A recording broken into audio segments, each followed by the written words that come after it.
started here. I really appreciate everybody joining us, and I really am thankful to have Chris Epting with us. I've actually wanted him at a SABR event for, I don't know, first time I saw you on Facebook.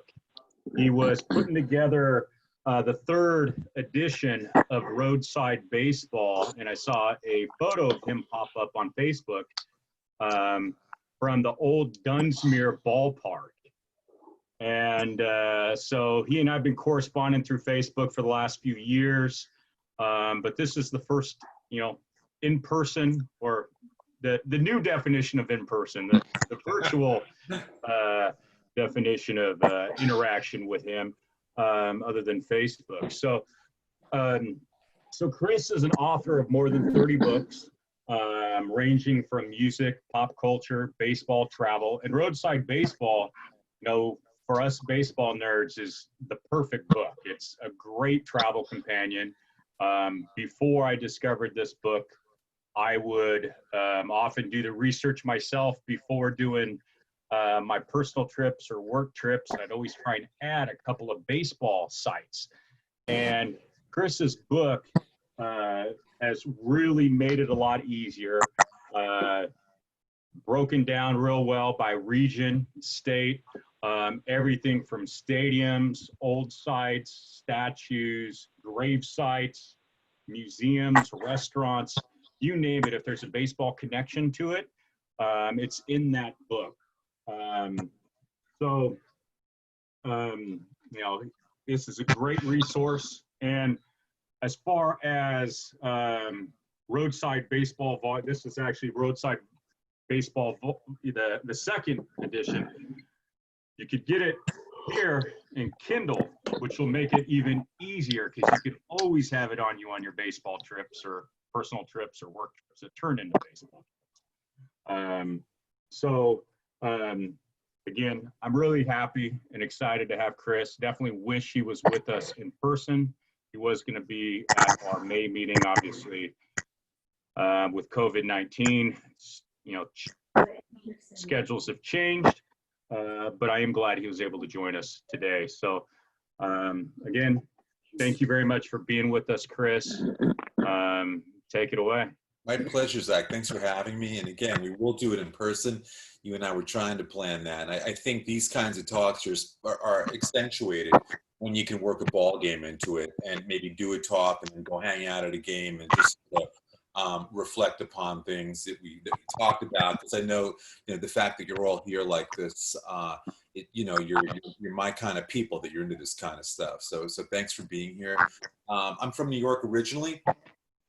I was raised a Met fan, but a fan of Yankee Stadium. I was really kind of torn. I had a lot of family from Brooklyn, so they were Dodger fans. And there was a kid, I heard a lot about the Dodgers and was automatically led to the Mets because the Mets were obviously the National League replacement once the Dodgers left. Yankee Stadium, though, to me, as a kid that read a lot of baseball books and looked at a lot of baseball pictures, the first time I went to Yankee Stadium about 1970, and I recognized that this is where all those pictures were taken. Because when I saw the facade, remember they were playing the Orioles. First game I ever saw was a night game, and Yankees were not very good at that time, so it was empty. It was really cavernous, really empty. And when I saw the stadium, I thought, oh my God, this is where Babe Ruth is, Lou Gehrig, all those pictures I studied as a kid. Yankee Stadium was that place, at least Yankee Stadium before they shut it down in '73. And cut her heart out. It was never, to me, it was never the same after that. I never enjoyed going back there after that because they had removed a lot of the great texture and history, at least to me as a kid. But anyhow, that was my kind of baseball experience growing up. When I was about 11 years old, I went to Cooperstown for the first time with my family on vacation. And I went to the bookstore or gift shop. It was a much smaller setup then. This was like 1972 or 3. And I went looking for a book. I was really interested in history, and I wanted a book that would allow us to go find places where baseball history had happened. And because I used to bother my, when I was a kid, I loved pictures of the Polo Grounds. There was something of the Polo Grounds that it was such a bizarre configuration, and I just really fell in love with it as a kid. And I'd always ask my dad, growing up in New York, you know, where was it? Because it was not too far from where I'd lived. And he kind of showed me where the apartments were. So I was looking for a book at Cooperstown that would go to different places, like where stadiums used to be, and there wasn't a book. So at 11, that's where I first got the idea. I wanted to be a writer at that point as well. And I thought if I ever grow up and get a chance to do that, that's a book that I want to write. So Roadside Baseball, for me, the idea started when I was a kid. I really wanted to make, I wrote it for myself more than anything, just to make it easier to go hit the road and go find those fields. So what I'm going to do, I've got a presentation here that I'm going to share with you. And give me just a second here. Slideshow. Can everybody see this now? Zach, are we cool with this? It looks good to me. All right, cool. Yeah. And if everybody else can kind of mute, sometimes I'm getting a little bit of static in the background. Oh, right, that'd be good. Thank you. So anyhow, this is me. This is some other books that I've written, but my heart's in baseball. I've written a lot of books, but my favorites and the ones that are the most fun for me to put together are baseball related. Very, very selfishly driven by my passion for the game. I wrote a book, live here in Orange County. I did a book on the baseball history of Orange County, which is down here in Southern California, which is kind of interesting. I'll get to it later. I mean, Walter Johnson went to Fullerton High School, and there's a cool Walter Johnson thing I'll share with you later. I did a book on the LA's historic ballparks. I love that picture at the Coliseum. This is about 1959 or so. And I don't know if any of you ever went to, we'll do questions after, but I love hearing from people that saw baseball at the Coliseum. If you were out here at the Peristyle Arches, you were about 750 feet away from home plate, but it didn't matter. People didn't care because they had their radios, they had Vin Scully teaching them all about baseball, and they had the major leagues finally. They had stepped up from the Pacific Coast League, which is another real passion of mine, and all of a sudden had a major league team. So I did that book. I did a book on the Polo Grounds, which was, again, that's the place that if I could go to one ballpark, that would be it. There's a foreword in that book by a guy named Arnold Haino. I don't know if you've ever read, my favorite baseball book is A Day in the Bleachers. I think I have a copy of it. I always keep it nearby. And Arnold Haino, Zach, did you read this book? Yeah, I have. I actually started it at the last, after the last meeting. Still working my way through. I love this book. For those of you that don't know, in 1954, Arnold Haino was a New York City sports writer. He goes to the Polo Grounds, buys himself a bleacher ticket. It's the game where Mays makes the catch off of the bat of Vic Wirtz. But he writes a book about baseball from the perspective of the fan in the bleachers. And to me, it's not even a book about, I mean, it's about baseball, but it's also about life, and it's about New York, and it's about these characters.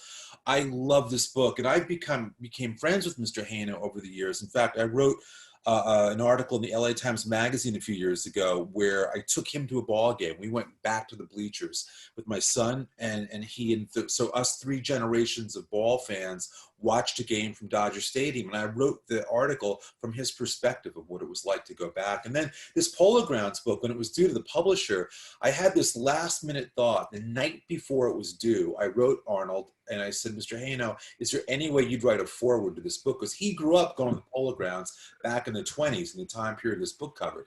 And he didn't answer me. But the next morning I woke up and there's an email from him. It was a 2,600 word essay that is the most beautiful piece of baseball writing that he wrote overnight. He's now 97 years old, lives in Orange County, and he is just full of fire. He's a community activist in Laguna. He's an amazing guy. So highly recommend Day in the Bleachers. So going back a little bit, when I was doing the third edition of Roadside Baseball, I wanted to sort of go beyond the boundaries a little bit more and reflect as a baseball fan and as a former child baseball player. What I'm including here, this field up here is the Duck Pond in Croton-on-Hudson. That's where I first played baseball. That's where I got my first hit, made my first friends. It's like, to me, I always feel like baseball history for fans like us, it always goes back to where we first stepped on a diamond. And whenever I go back to New York, I try and go by that field because it reminds me, it rekindles why I fell in love with the game in the first place. And it's part of my own baseball history. We all have our own baseball histories. The first game we ever went to, who took us, where we first, picked up a mitt. That's mine. And of course, I couple it there with Shea Stadium because that's where I saw my first baseball game. And Shea Stadium, sadly, is long gone. And, you know, you're probably aware that Dodger Stadium is now the third oldest ballpark in baseball. Angel Stadium is fourth. Yeah. Oakland's fifth. I mean, it really, we wiped out the churches, you know, and it's kind of crazy to me that even Yankee Stadium is gone, even though it wasn't the real Yankee Stadium that took down. But I have very fond memories. So in the book, I'm triggered a lot by these places, and it kind of what sets me off on my journey. Like I said, when I was a kid, I was just in love with the myth of Babe Ruth. I still am. When I learned that he was laid to rest about 15 minutes from where I grew up, it was like mind-blowing. So I used to go there every August 16th, and that's his grave. And I would leave my hat there. I had a Yankee hat that I would leave right there. And then I'd go get a new one. My mom would get me a new one. I'd play in it all year. And then next August 16th, go back. I did this for like 7 or 8 years. And I would leave my hat there at Babe Ruth's grave. And, you know, at Cooperstown, that first trip I was telling you about, all I wanted to go see was that locker. And I get choked up seeing it now. I mean, it's to me, that was it. That was Cooperstown. That defined Cooperstown for me. Seeing that locker, that jersey, that hat, the crown on top. That's what really just opened my mind. And this idea that even though a player is gone, when you see their stuff like that, presented like that, it brings them back to life very much. And then we have Roadside Baseball. A friend of mine went back recently and left the 3rd edition when I couldn't go on August 16th. And it's a good friend of mine, Tim. Last year, I spoke at the Hall of Fame, and on the way up, this guy stopped and left a copy at Ruth's grave. And as you can see, Ruth's grave today, it's crazy what people leave. It's really amazing, the baseballs and just little bits of ephemera people leave. So if anyone's been, it's a very cool site to visit. You know, in the book, the original book came out in, I think, 2002. That's my son at Angel Stadium. I wanted to kind of relive some of these moments. I went back to those Reggie Jackson handprints and took Charlie's picture there for the new book, because baseball as a family thing, and especially with my son, has been our glue. You know, it's the thing that's really kind of kept, or really gave us a basis, I think, for a great relationship, was going to baseball games and just talking about life at those games.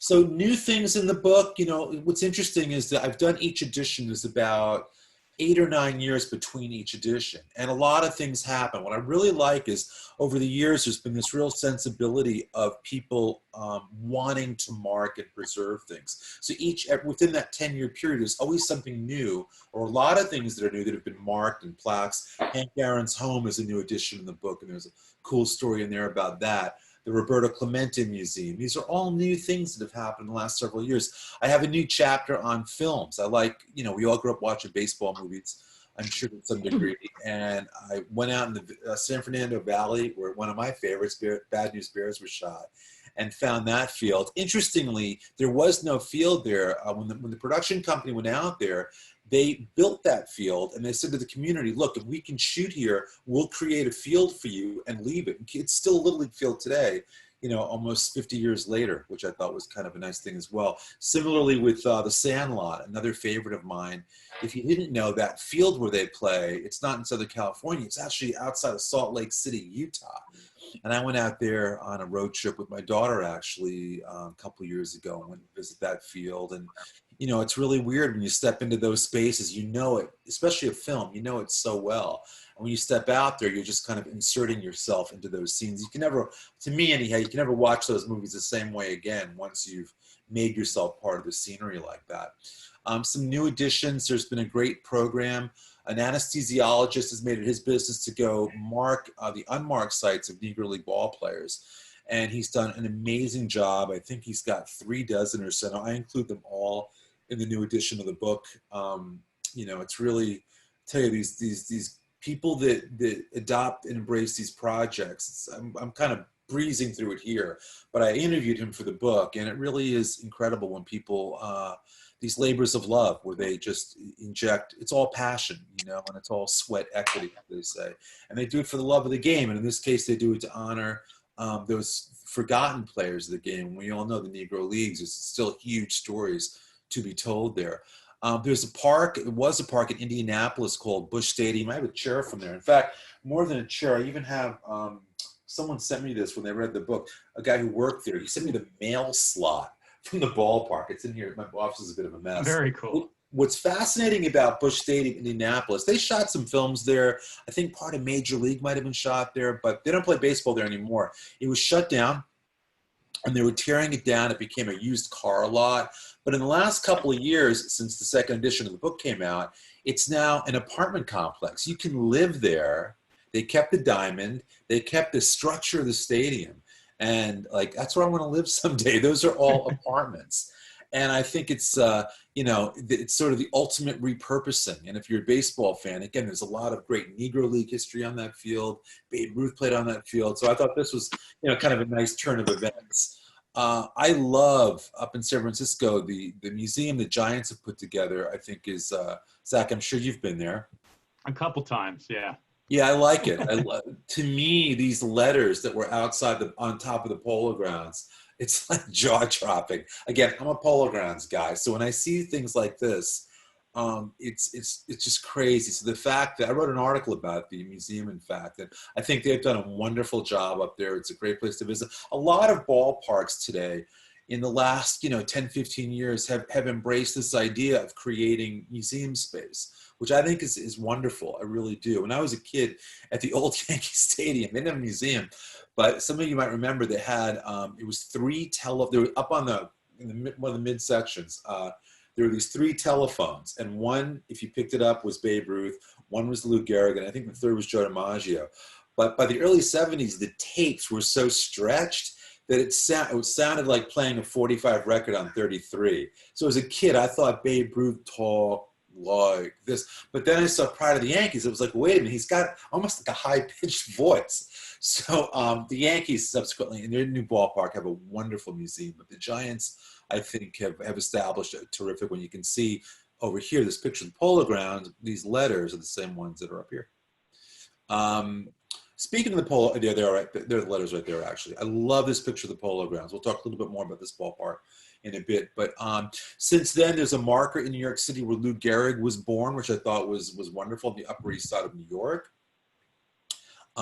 Up in Toronto, I like ballpark home plate markers. Once you know where home plate was, then you can fill in all the blanks. And when I did the first edition of Roadside Baseball, there were a handful of these kinds of things. Since then, there are dozens, and I've got them all in the book. And again, I wish it wasn't a parking lot, which in most cases is what you're talking about. But once you know where home plate is, again, you can still, when I went to Shea Stadium right after Citi Field open, and they put the markers down in the parking lot where Shea was. I hated that Shea was gone, but I love the fact that I was at the Game 6, the Bill Buckner game. Like, I love the fact that I could go stand by first base, like right where that happened, and sort of fill in, what had taken place there. Up in Martinez, California, not too far from all you, DiMaggio's birth site. They've done some kind of nice marking up there in the town of Martinez.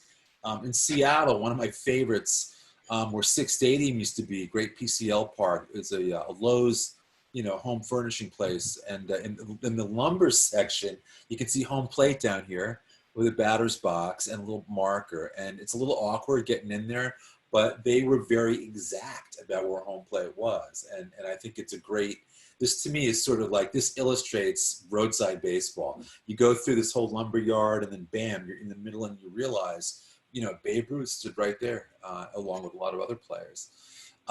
Okay, so where the Polo Grounds used to be, there was a staircase that would lead down from Coogan's Bluff down to the ballpark. And I had wandered up there a bunch of times shooting pictures and kind of looking for things. And years ago, I found this marker on a landing, a stairway landing, John T. Brush stairway presented by the New York Giants. We dated back to 1914 when the ballpark opened up after the big fire. And it was falling apart. I wrote an article anyway for Preservation Magazine about the staircase. And within about a month, I got a letter from the Mets, someone at the Mets PR office had read it. He goes, look, we want to step up and help refurbish that staircase. We read the article. I was like, really? And then the Yankees heard the Mets were doing it, so they stepped up. And then the New York Jets football team, who had played there at the Polo Grounds as the Titans, they heard about it. They stepped up. And then last but not least, the Giants heard about it. So the four clubs got together and paid. If you've been there, it was so amazing because, again, I had written this love letter to the Polo Grounds and this sad staircase, and I took pictures of it. As a result of that, it triggered this movement. And if you go there today, it's all been refurbished. The teams put money into it. And it's still kind of a sketchy neighborhood. But I mean, just, you got to watch it when you're up there. But the stairway and all, it's amazing. And it's part of the Polo Grounds. So I was very proud of that. Dodger Stadium now has established a concourse where they've put out a lot of great artifacts, including their old bullpen car and stuff. And anybody can go up there. And I encourage you, once we get back to games, go up to the club level, and you will find just hundreds of artifacts and seats. The last home plate from Ebbets Field, I think the Cornerstone is there. It's really a nice collection up there. A great stadium museum. It's free. There's Tommy Lasorda's seat, Frank Sinatra's seat that Lasorda got for him special, which is saved. As Zach knows, just as an aside, I've been meeting with Tommy Lasorda every week now for, like 8 months or so, working on this kind of book project, but it's evolved into some other things. And next April, I'm curating a museum exhibit to his life with he and his family down in Fullerton, where he lives. So if anyone's interested, Zach can turn you onto that if you're in the area next year and want to come down and check it out. It's going to be a really fun exhibit. Tommy is now, I think, 92 or 93, and still full of fire, and still a really cool guy.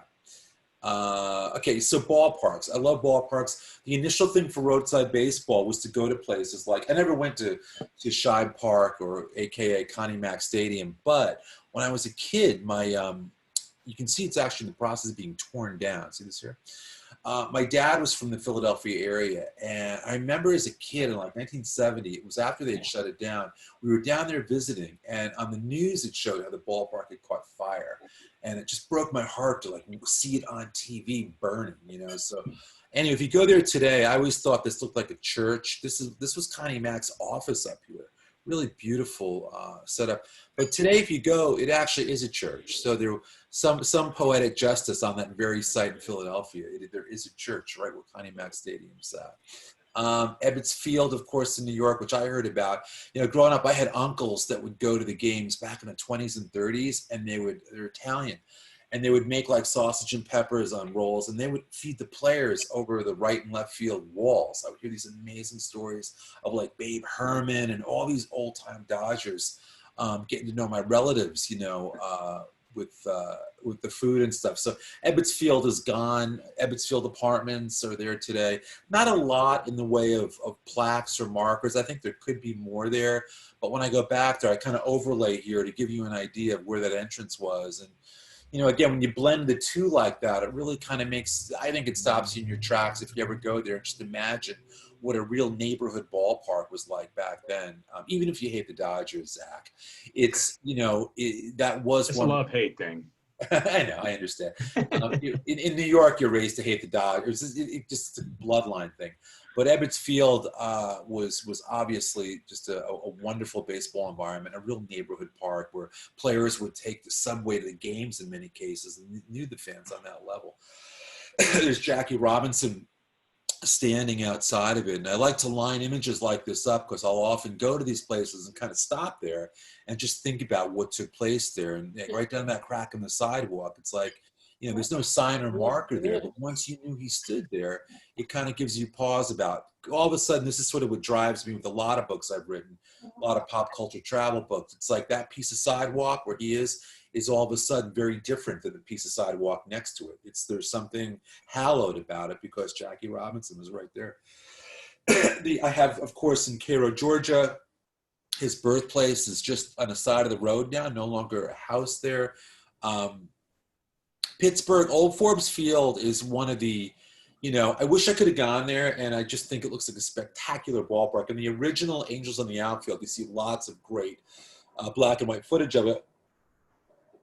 If anyone's been there, it's really cool, though. They did leave a pretty massive chunk of the center field wall, which you can see there. It's part of the University of Pittsburgh today, one of my favorite places to visit. In addition, if you remember Mazeroski's home run 1970 or 1960, that there's a brick marker, a brick wall. You can see bricks in the ground, the outline of the wall, and one of them, actually not this one, I apologize, but there is one that marks the exact spot where Mazeroski's home run left the park. There's a plaque on the ground. So again, once you stand there, it's like, okay, I get it. I know where it was. I know where I'm standing, and it's really cool. Home plate as well at Forbes Field exists under glass, right near where it would have, it's actually not the exact spot. The exact spot would have been in the ladies' bathroom. So it's about 15 feet outside of that. Close enough though. And that is the last home plate that was used at Forbes Field. So again, these to me are really, this is kind of the essence of the book Roadside Baseball. This idea that even though the place is gone, there's still a trace element that allows you to reflect and think about the amazing things that took place there. Up in Boston, Huntington Avenue grounds is the very first World Series in 1903. It's long gone. It's taken over by the Northeastern University. But Cy Young, there's a marker there that sits where the pitcher's mound used to be. And then home plate marker at 60 some odd feet away from that, marking the first World Series. So again, these are, we'd always love it if the park was there, but these to me are very thoughtful reminders. And I love when places go to the effort to do things like this. One of the classics is up in where Metropolitan Stadium used to be, Minnesota. The Mall of America is there today. And June 3rd, 1967, Harmon Killebrew, it's a monstrous 522-foot blast. In the Mall of America today, you can see the seat over here that marks where the ball landed. And what's also cool is that home plate is in Camp Snoopy. So once you're there, you can kind of orient and see where the ball landed. And I interviewed Harmon Killebrew not long before he died, and we were talking about that. And he goes, yeah, I'd go in there once in a while, and people wouldn't believe, I would stand there, and people wouldn't believe it was me. Like younger people who didn't know me, I would say, yeah, I hit this, and he would explain it to them at the site, which I thought was kind of fun. There are certain places where there are things that remain. In Boston at Braves Field, where the Braves played. Today it's part of Boston University, their football field. But you can see the old team offices and ticket booth that was there is still here, as are some of the original bleachers. And again, Braves Field was a beautiful park. Today it's been, this is all gone. But again, that building there allows you, it's a substantial piece there. And it really is kind of a nice connection to the past. Outside the Polo Grounds, I'm always looking for little reminders. The Polo Grounds is right here, obviously. And you can see the high bridge still exists, and trace the roads. It's fun for me. I know this is kind of geeky, but it's like I love this idea of just lining up whatever little piece I can find, including where Lou Gehrig said farewell. Just a 1939, I guess we're talking here, but you can see the old courthouse is still there. Now the new Yankee Stadium is here, but the old, what's sort of cool, where the old ballpark was, there's a field there today, and they even put a piece of the frieze, the original frieze, is out here on one of the fields. So you can still go out there and kind of relive public fields. You can go out there and, my son and I always take our mitts to places like this, so we can just throw a ball and, feel that air, feel that space where all this history took place. San Diego had a Pacific Coast League team, obviously the Padres, and they played at a place called Lane Field down by the water. Ted Williams got his start here, along with a lot of other players, and it's kind of cool. Ballpark was here, and as you can see, there's a park there today marking the pitcher's mound and home. If you go there, they've actually got markers in the ground, which I think is a nice. It's fairly new. And I know SABR was involved in the original placement of the home plate marker. But again, they've done, I think, a really nice job. I went back there and taped a story with somebody, the old bat boy from the Padres back in the early 1950s. And we sat right where he was a bat boy under Lefty O'Doul, who was the manager of the team for a couple of years there. And it's when you can go back to a site like this with somebody who was part of it when it happened, it's really amazing.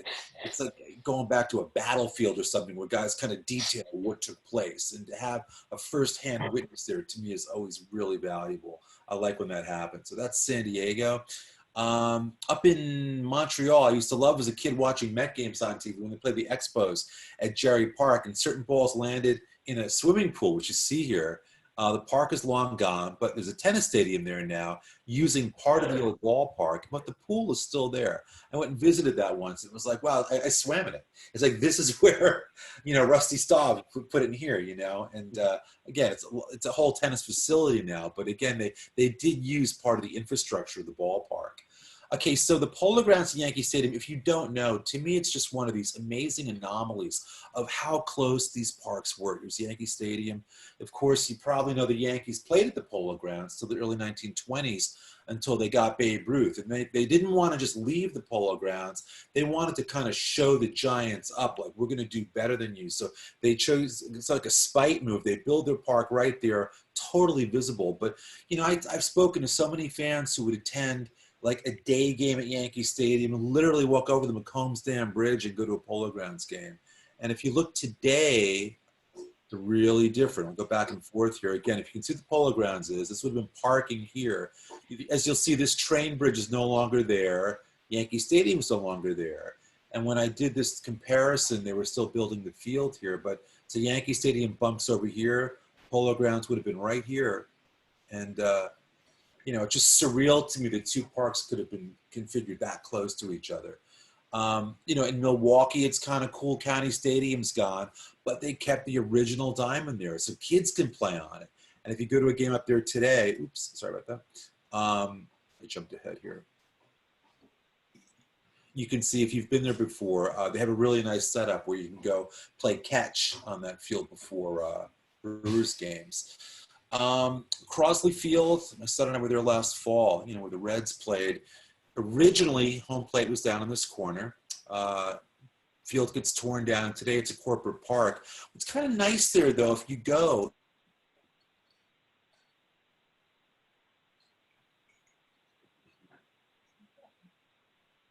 Oh.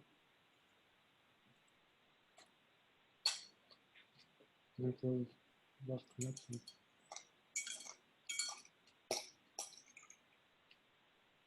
I know, just like.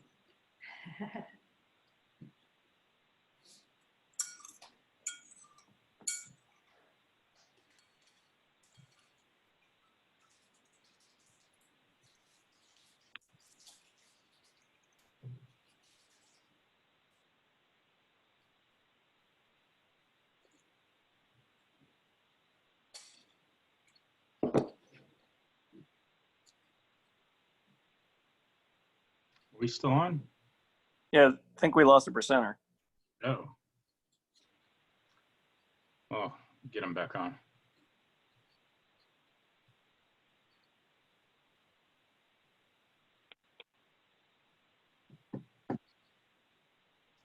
We'll give a few more minutes here and get him back on.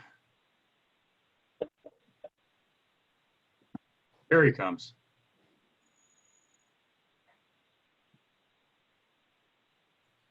All right, Chris, you back with us? I'm right here, yeah. All right, good stuff. Go ahead and, I don't know where we lost you. Somewhere around, I think you were moving over to Crosley Field. I was in Crosley Field. Sorry, I don't know what happened. Yeah. Can you see this okay? Yeah, I can. What I was mentioning was that Crosley Field, home plate sits out in this parking lot area, and it's a men's shelter today. What's really interesting, though, it's a very beautifully maintained place, and my son and I were invited in there last year. And in the dining room, they've got a marker where second base used to be. All the bases are marked, but what really struck me is you've got men in there in their 50s and 60s, recovering addicts. And I sat and talked with a lot of them, and a lot of them, one guy said to me, he says, you know what? He goes, my life changed. He goes, I saw my first ball game right here. They had all seen their first games at that site. And now that site was making them better. So it was like they said, first it was baseball, and now it was the people that are there helping them today. So that site to these guys was really important on a lot of levels. So the Crosley Field site to me actually has a whole other level of specialness. In Cleveland, one of the best sites to visit is the old site of League Park, where the Indians played from about 1899 through about the mid-1940s. They had two ballparks. They played at Municipal Stadium on the weekends because it was a bigger venue and it had lights and they could fill it up. During the week, they played at this more intimate park. And I love this park. It never had lights. Babe Ruth hit his 500th home run there. It's where the only unassisted triple play in World Series history happened in 1920. But if you go there today, the diamond is totally maintained as a public field. And it's really a nice opportunity. Part of the outfield wall, the stadium wall is right here. And the team offices, if you see that great old postcard there from 1904, that building is still there. And there's a little museum in there. So that's really, to me, Cleveland is one of, people ask me, what are like the 5 or 10 must visits of like roadside baseball sites? And the League Park to me is always in that top 10 list. You know, in the new edition of the book, I learned about Ernest Bunny Taliaferro. And this story to me was really striking. This was an American Legion team, 1934 in Massachusetts. They were a really good team. And they were down in North Carolina playing in a championship, and they got down there. They had a black player though named Bunny Taliaferro, and he was their best player and their favorite guy on the team. And when they got down there, they were not allowed to play. All the other teams had voted to not let them play unless they got rid of their one black player. These were teenagers playing, and so the team from Massachusetts, their coaches sit them down and they say, what do you want to do? You know, and the kids vote unanimously, the Springfield team, they vote unanimously to go home in honor of their friend. They weren't going to not play because of Bunny. And it's this amazing story. You know, it's detailed in the book.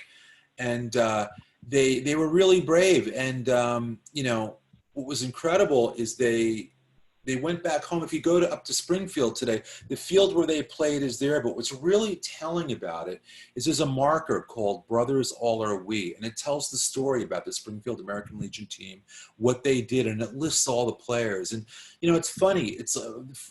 Baseball isn't just about major league players and major league stories. This, to me, especially in light of what's happening in the world today, it's a story that resonates on a really important level. And it just illustrates the power and courage and grace of these teenage players back in the 1930s who stood by their friend. And I think it's as compelling a baseball story as any other story in roadside baseball. And you probably never heard of these players, but their story really matters. And it's I really enjoyed including this one in the book.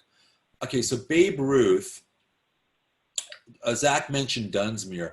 Another favorite must-visit place for me is this little ballpark in Dunsmuir, California, up by Reading, way up there. And, you know, Babe Ruth, we could do a whole talk just about him, his barnstorming, because Babe loved getting out of New York City in the off season, getting away from the press, getting away from his wife. And you know, beyond that, almost being the Paul Bunyan of baseball, of spreading the word all around the country, playing in these great barnstorming trips. And he went to Dunsmuir actually twice. He really liked it up there. He was a local member of the Lions Club there and took part in a couple of their dinners. And, you know, what I love about them, this is one of my favorite photos of Babe Ruth. This, to me, just captures the era of people. Look, everyone's wearing, this is a little logging town, right? But look at everyone's dressed like they're going to church. Everyone's got a hat and a shirt and tie, and the women are dressed to the nines because this was an event. When Babe Ruth came to your town, there was something sacred about it. It was a big deal. And if you go there today, as I know, I've seen Zach did this, and, you know, you go stand there today, it's like, you feel it. I get goosebumps thinking about that site and thinking about all these people that sat there and just what the excitement was like. In the book, I kind of detail, you know, how the papers were covering it. And he'd been in Eureka the day before and got kind of a nasty, he was fishing, and a hook kind of opened his hand up. He almost didn't play for a few days. And he got to Dunsmuir and he's like, now these people, they turned out. There's no way I'm not going to play for these people. And the fact that Dunsmuir has kept that ball, I mean, I always think along the lines, there's someone who wanted that field gone. There's always some developer who imagined something else. And I know the towns probably had to fend off a lot of that, but you know what? They did it. And speaking of that, there was another park that's no longer there in Hot Springs, Arkansas, where Babe Ruth, you know, if you didn't know this, in 1918, a lot of teams were training down in Hot Springs for the therapeutic aspects of all. If you've been to Hot Springs, Arkansas, it's really amazing. And they had all these ornate baths where celebrities would go and baseball players. And that was the year of the pandemic. And that's the year that they think that Babe Ruth had the flu.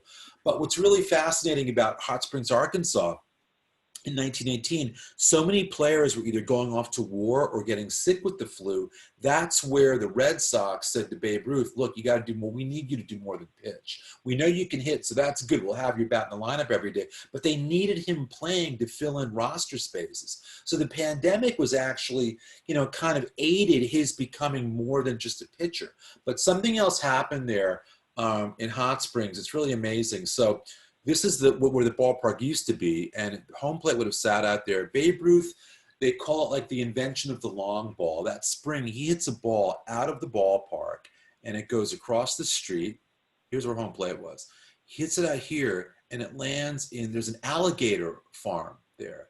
And they trace this ball, it's like, 580 feet, some stupid amount. But they can really trace because it lands in a pool. There's an exact spot where it lands.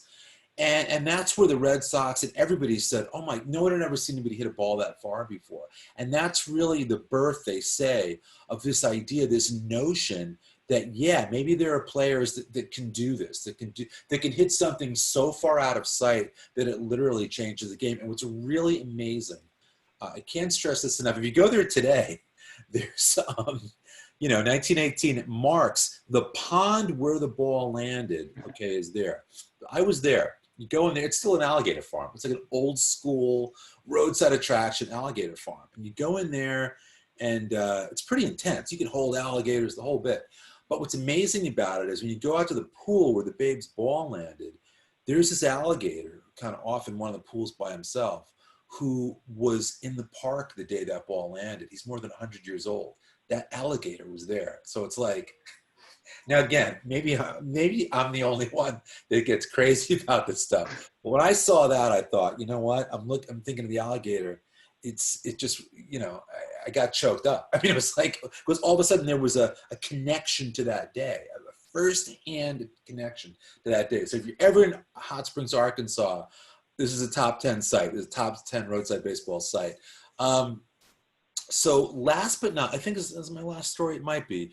Babe Ruth, what a lot of people don't realize, when he was sold in the winter of December 1919, Babe gets out of New York, goes to LA.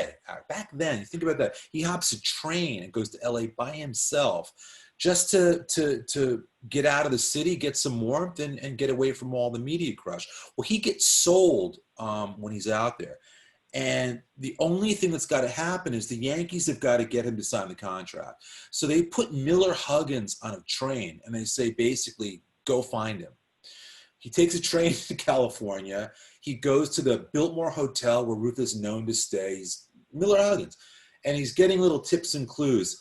Well, he finds out that Ruth is golfing that day at the Griffith Park Golf Course. And I've got a little red arrow here. That's the 18th hole, the clubhouse right here. And if you go there today, what's really amazing, there's a marker, the birth of the curse. The 18th hole on January 5th is where Miller Huggins caught up to Ruth and gave him the contract. And people don't realize, I mean, who would think that Babe Ruth became a Yankee in Los Angeles, not 10 minutes from where Dodger Stadium is today? It's another kind of fun anomaly that I think makes Roadside Baseball a fun book, because we think we know these stories, but who would place Ruth there when that moment happened? And to me, that's just a really cool thing. Oh, one last story. I actually did a little TV thing on this a couple of weeks ago. In 1924, I live in Huntington Beach. The town of Brea is about half an hour away. And back in the turn of the century, 2 centuries ago, it was called Olinda. Before it became Brea, it was called Olinda. And in 1898, the Johnson family, Walter Johnson, who's about 10 years old at that point, they moved to Olinda. His dad stops running the farm in Kansas, and he comes to work in the oil fields. Walter Johnson has never touched a baseball in his life. When he gets to Olinda, he sees the oil teams. You have all these young guys, and the oil teams have these really competitive baseball leagues. All these young, strapping guys who love baseball. Walter Johnson is watching these players that his dad works with, and he's intrigued. So at their Carbon Canyon home, and I went and I tracked to the back, I got the old Sanborn fire maps. I had read the story. I spoke to his great-grandson and learned about where he first picked up baseball. I went and I found where the backyard had been, where Walter Johnson first picked up baseball. His career starts playing with those oil teams in Brea, California. Well, by 1924, Walter Johnson is long gone from the area. He's just won the World Series with the Senators. He's obviously one of the greats of the game at that point. And Brea invites him back to play a charity game for the local Elks Club. And he says, I'll do it. He says, I'll go you one better. I will field one team. I'll manage one team. And I'll have Babe Ruth manage the other team and play. Babe Ruth, now, Zach, you got to remember, Babe Ruth is coming. He's in Dunsmuir, I think, 5 days before this game. And what's really cool is, you may not know this, Anaheim has the longest running Halloween parade in the United States. It's a thing, the Halloween parade. It started this day on Halloween, but it wasn't Halloween with dressing up. What the parade was the procession of ball players getting off the train and walking to the field. That started the tradition of a Halloween parade in Anaheim. So you can see Bob Muzel's playing, Jimmy Austin, Sam Crawford's playing. And they played a place called the Brea Bowl. The Brea Bowl was basically a natural amphitheater where oil team, Standard Oil, played its games there. It wasn't like a ballpark. It was sort of this dip in the ground. And so that's where they played this monumental game. Why I included here is when I was doing one of my baseball books, I got a call from a guy named John Outland. And he says, hey, Chris, I heard you're doing this book on Orange County and whatnot. I said, yeah. He says, you may not be familiar, but there was a ball game out in Brea. And I said, I'm familiar. I know this thing inside and out. I've studied this game. And he says, well, the frustrating thing is hardly any pictures of the game. It's 1924. Brea was the middle of nowhere. He calls me. He says, well, my dad went to the game, which now I'm interested. He says he was 18 years old, and he was a budding photographer, and he took pictures of the game. And I was like, so John and I connect. He sends me the negatives. I get them printed. And for the very first time ever, we see there's Babe Ruth batting in that game. Now, Babe Ruth also pitched that game. As a treat for the fans, he came out of his pitching retirement, and he actually pitched against Walter Johnson. Ruth's team won. These are a few of the images. So what I did on the TV show last week is local CBS Sports, I went back and I showed them where home plate was. It's in a neighborhood now. And I can send you, Zach, if you want to share the link to the story. It was kind of a fun story. But some other images here. There's Walter Johnson pitching in Brea, and you can see all the 15,000 people there that day. And his dad, the photographer, George Outland, he had a thing. He would go back later in life with his photographs to track the players down and get them to sign his pictures. So here's one that Walter Johnson signed to him. He got to Babe Ruth and had Babe Ruth sign that picture that he shot of Babe Ruth. And there we see George Outland himself. He had someone take a photo of him with Sam Crawford.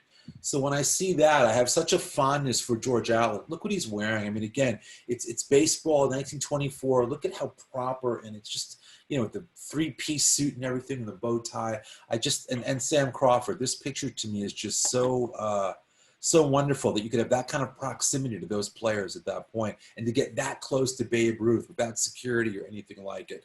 So, and there's Babe Ruth pitching. Here we see him here, pitching on the mound, one of the last times he ever pitched from a mound at the Brea Bowl, October 31st, 1924.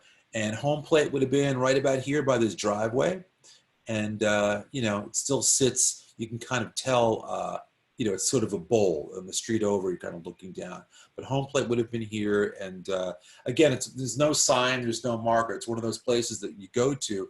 To me, it's a true roadside baseball site. And this is the location today. There's a car repair shop here where the players got dressed. They marched down the hill to the field. Home plate would have been right here. And the train they got on would have gotten off here. And the diamond would have been right here in this neighborhood. So again, it's one of those things where if you know what you're looking for, then you can sort of spread the word and educate people and get them excited about it. And so they'll pass this along as well. And that's kind of what I had for you tonight. I do a variety of versions of this talk. I've got like a 2-hour version, but tonight I wanted to tailor it to a 1 hour so we don't get crazy. But I think that gives you a pretty good overview of this idea of what it's like to go, at least my passion for going and finding history in the shadows and in the dust and in places where you may not see it. It's not obvious, but once you know the story, then all of a sudden that parking lot isn't just a parking lot. It's a former ball field. And then you can think, okay, Honus Wagner was here, Jackie Robinson was there, and you can piece the whole thing together. And again, it just takes you back to a time and place when baseball mattered in ways that were meaningful, and it's everything we grew up with. So that's what Roadside Baseball is all about. So if you have any questions or anything, I'd love to answer them, or comments or anything at all. Very good. Well, I definitely appreciate your time. And what we'll do right now, if folks have questions, if you can just raise your hand or give a thumbs up or something like that. And then what I'll do is I'll call you, and then you just unmute yourself, and we'll ask Chris. That sound good? Ask for us, yeah. All right. I see Do I Mike. have a shy group today? What's going on here? I see Mike raising his hand. I see two mics, and I see Tom Okay. raising his hand. All right. So why don't we go, I can call it out, Mike Matsey. Yeah, go ahead and do that if you're, yeah. Now, one thing is, though, I'm only seeing one screen, and there are two screens. I don't want to miss anybody on the other screen. So we'll start with Mike Matsey. And then if you want to put in chat, maybe that's a place to, I see a couple of questions really quickly. Yes, I've been to Cy Young's birthplace in Gilmore, Ohio. International locations, great question. In the new edition of the book, we go international. There's Japan, the Philippines, Europe, Australia.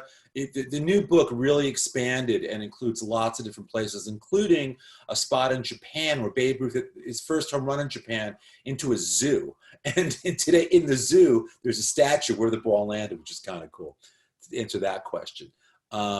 So anyway, aerial photographs, good question. Come from a variety of sources. I have a friend that had a drone that I would have him kind of go shoot a lot of those for me, and those were really a help in terms of the old stadium location. So, all right, Mike Matsey. Being a Cub fan, have you ever gone to the old West Side Grounds location in Chicago? Yeah, the West Side Grounds, there was a guy when the first edition of the book came out, there was a guy who was doing a marker program, and he and I got sort of tight. He sent me a T-shirt. He got the marker placed there. And I remember I went to Chicago a couple months after that. And yeah, West Side Grounds is one of those really little known ballparks with a great history, great story. It's in the book. It's been in every edition of Roadside Baseball.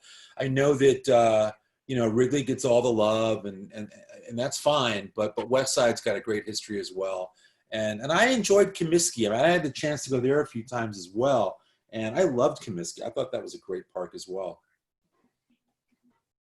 All right, who else had their hand up? Tom. Have you ever been to Clark Field in Woodland, California? Clark is that where Lefty? That's not the Lefty Gomez site, is it? No, it was built Sounds familiar. Pardon? It sounds familiar. There are like 800 sites in the book. So tell me, I may have been there. Again, if it was first edition, I may be slipping my mind, but tell me what happened there. Okay, so it was built in around 1923, somewhere around there. They hosted the San Francisco Missions for a couple of years in their spring training.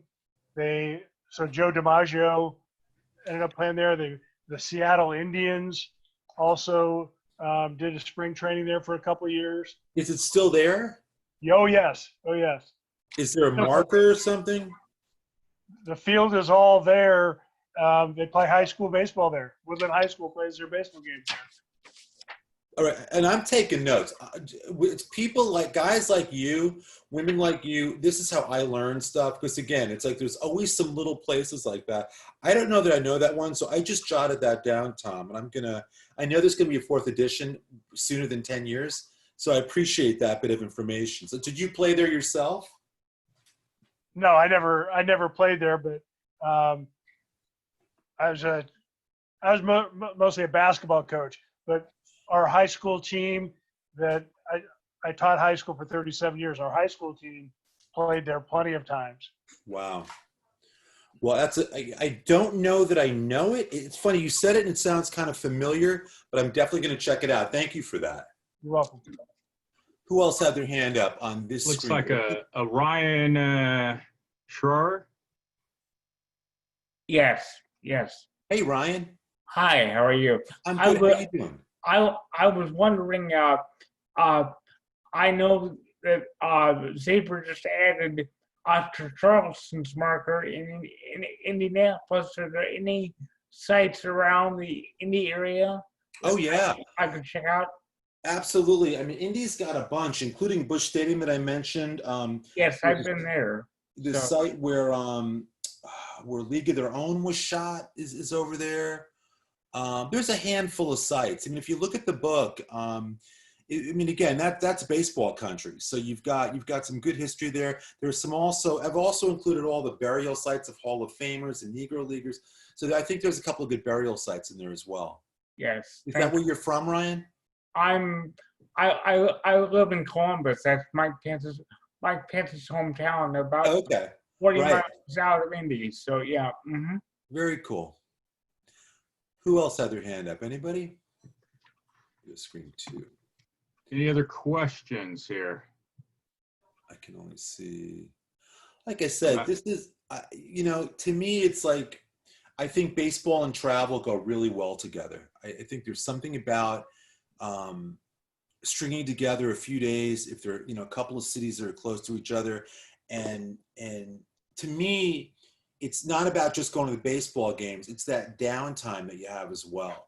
So it's about little side trips. I'm very into that. I talk to a lot of baseball fans who like that. I remember Ken Burns wrote one of the original forewords to the first edition of the book. And I was talking to him back then when the book came out.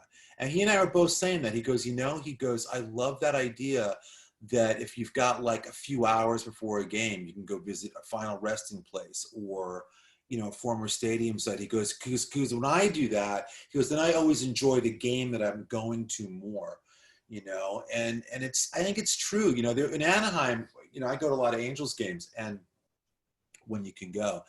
And I learned that the guy that wrote "Take Me Out to the Ball Game" was laid to rest in the shadow of Angel Stadium.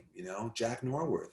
And I went to the grave to photograph it, and it was this like little sad. You could hardly read his name, which I thought was crazy. I thought it was criminal that the guy who wrote baseball's national anthem was like, there was nothing. Because if you go to some of these graves, like Babe Ruth or Comiskey, whatever, they're like kings. It's like Egyptian kings are buried there, and this was like nothing. So I started this this fundraising thing. We raised money and actually had a real proper marker put there for him. It's beautiful. And what's funny is you're not allowed, California law, you can't alter someone's grave if there's no next of kin, which he had none.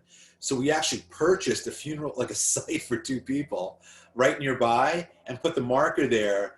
But it says on it, like he's not really here. He's like 50 steps away.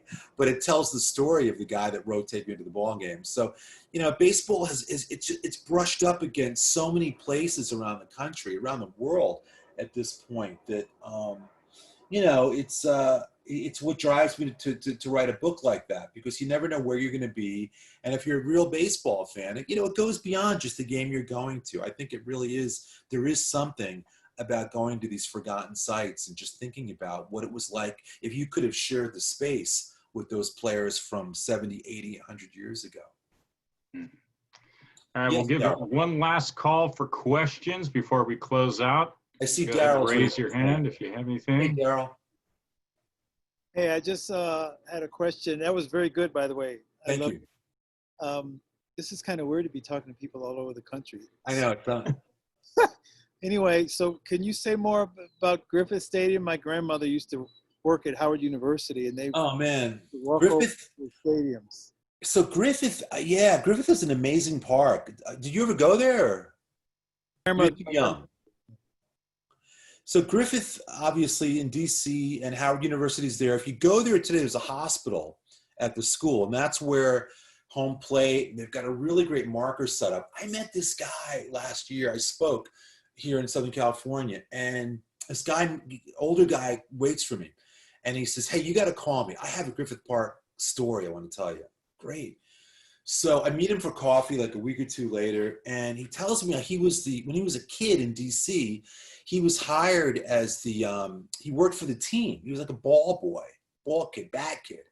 But then they would have him hang the numbers out on the scoreboard, right? That was his job. And in fact, if you want to share this, Zach, I did a podcast interview. It's a really interesting interview because what he saw out there, one day he's out there and he sees a couple of the Senators' coaches like in the rung beneath him, and they're sign stealing. This is 1954, 55, and they see him and they freak out. And they basically say to him, don't you ever breathe a word of what you saw here. And it was like, it kind of changed his relationship with the team, but it was really fascinating because again, when you've got firsthand accounts like that, I mean, if you're ever in DC, go to Howard University, go see what they've done in the hallway there. They've put on a remarkable display. But again, whenever you can get a firsthand account of what it's like to, with somebody who was there. Can I share one other very quick anecdote on that note? Oh, you go on for however long you want to. When I mentioned San Diego, where the Pacific Coast League Padres played, I did a book event, and there was a lady there, and she goes, "You got to talk to my dad. He was the bat kid for the Padres." I mentioned he and I went there, and I'm talking to him, and he tells me the story, and he says he was a ball player locally, really good, kind of junior league player. And he wrote an essay. There was an essay contest, I think, in 1951, to be a bat kid for the Padres, and he won. And so he goes and he gets his job on the team, and he loves it. He loves baseball. And Lefty O'Doul is the manager of the Padres at that point. And one day, Lefty O'Doul pulls him aside. He says, "Listen," I said, O'Doul was a very tough guy. He says to the kid, "A good friend of mine is coming today to watch a ball game. You're not allowed to bother him. You can't. He's a very special guy. He's a VIP." And it was Joe DiMaggio. Now this kid is a DiMaggio. That's his favorite ball player. And he says to me, he goes, "I'm thinking about how can I not? I'm going to be next to Joe DiMaggio." But Lefty O'Doul was like, in my face, you don't breathe near him. He's a very special guest. So the kid says, DiMaggio shows up, and he's in the dugout, and his kid's head's going to explode, right? Because he says during the game, O'Doul brings in a box of baseballs, and he's having DiMaggio sign them for like friends who were there that day. And the kid's like, well, the game ends, and the kid decides, screw it. I don't care if it gets me fired. He's not going to let DiMaggio go without an introduction.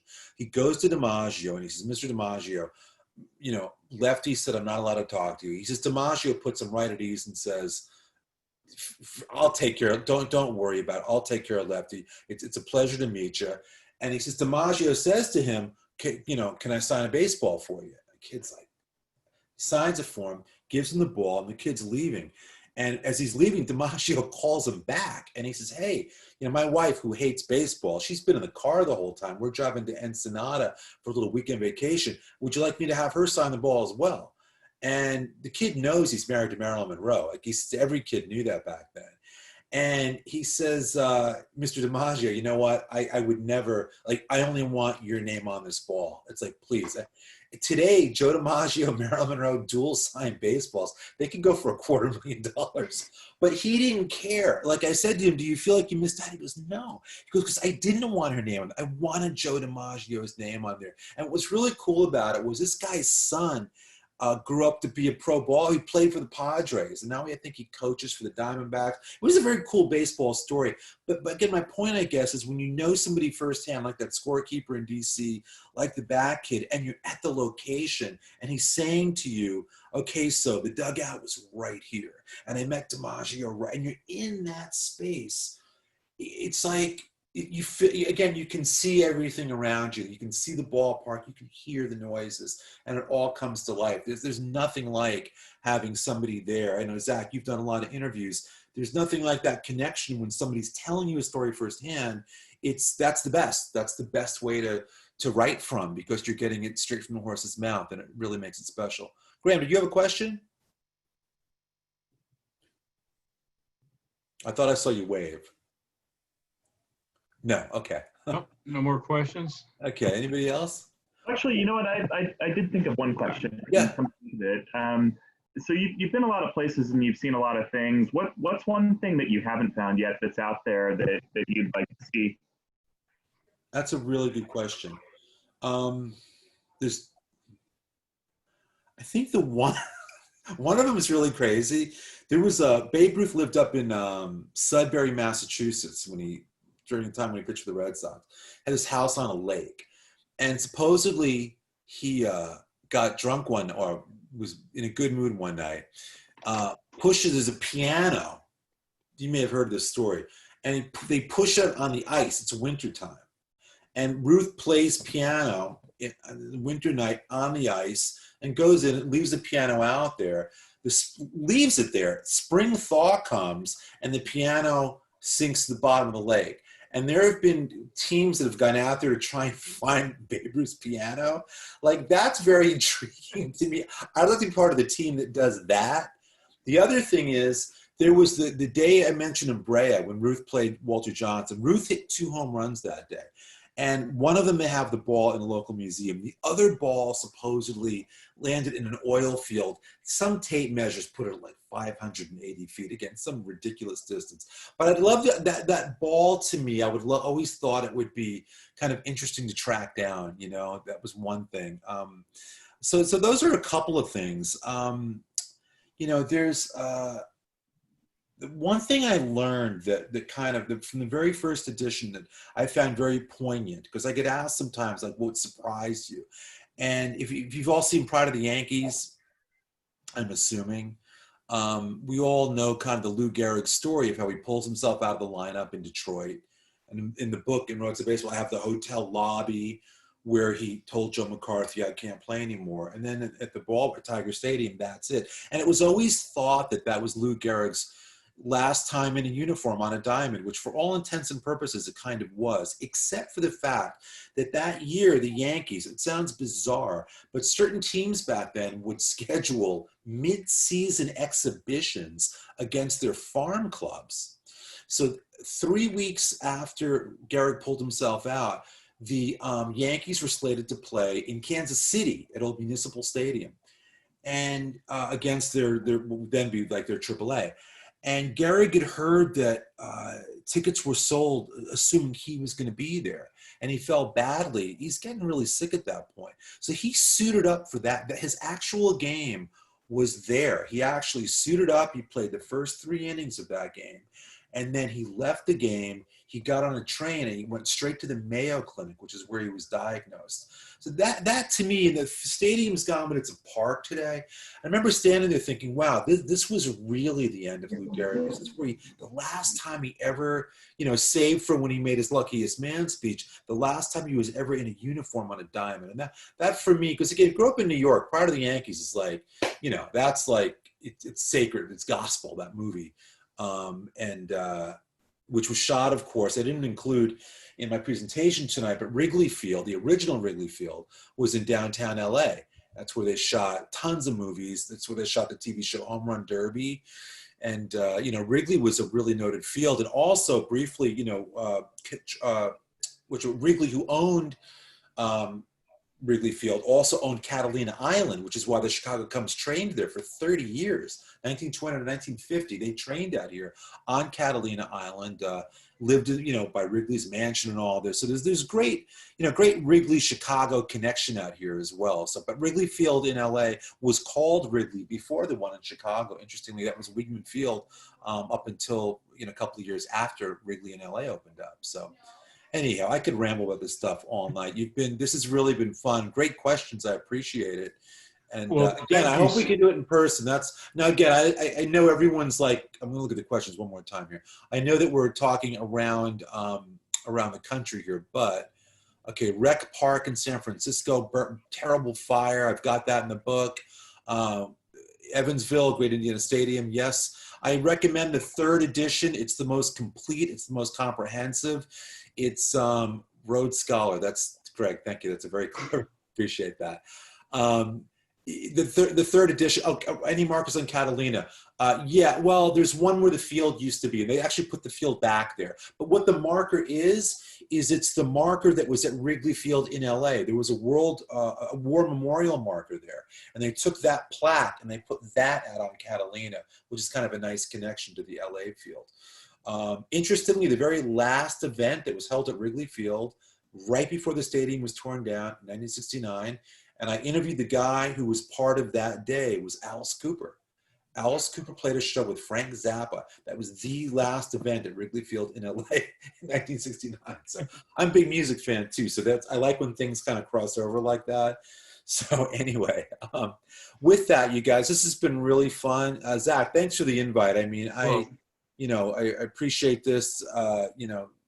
SABR folks are the best baseball fans, I think. And again, to sit and hang out and do this like this for this long, I appreciate the time. I know I do tend to ramble a bit, but I appreciate everybody hanging in here. No, we definitely appreciate your time. And, obviously we wish it was in person. We'll make sure that happens sometime when things get back to whatever the new normal is. But well, we will. We will. What I like to do sometimes is when it works out is go do something in person. And then if there's some local history, kind of do a little walking tour someplace. I think it's always a lot of fun to get out and go to a couple of spots and tell stories or give a talk at a site where something happened. To me, there's just energy there that kind of makes it a little bit more special. And you can bring your mitts and have a catch, which makes it more fun as well. So let's definitely do that for sure. Hopefully sooner than later. And I thank everyone. This is really fun. And in the meantime, everybody, make sure to get your copy of Roadside Baseball so you're prepared once we're able to get on those road trips and get back on the road again. But you know what? Even if you don't travel, yes, Barbara. Yeah, I just want to thank Zach and Marilyn, Marilyn, for organizing us for both the chapters, the SABR chapters. Thank you very much for your participation. It's I'm glad that we're able to have a good turnout. And Barbara, I like your background. Like that? Great ballpark. It's beautiful. I think it's the best of the 30. Yeah, and again, I was going to go to Texas this year. And you remind me. I'm sorry, I didn't reference. Marlene wasn't able to make it today. Yeah. She had conflict with church schedule, but she'll be on the next one. And this has been fun. Not ideal, but fun. And I look forward to more. And again, Chris, I can't thank you enough. I've been wanting to do this for many years. And again, another pitch. Make sure to get Roadside Baseball, study up on your sites, and then once we're able to get back out on the road again, make sure it is your companion while you're traveling. Thank you, Zach. And thank you everybody. Everyone stay safe, and we'll be out at a ballpark, hopefully meeting in person one of these days soon, okay? Thank you. Thanks a bunch. Have a nice night. Take care, everybody. Bye-bye. Thanks, Zach. Thanks, Chris.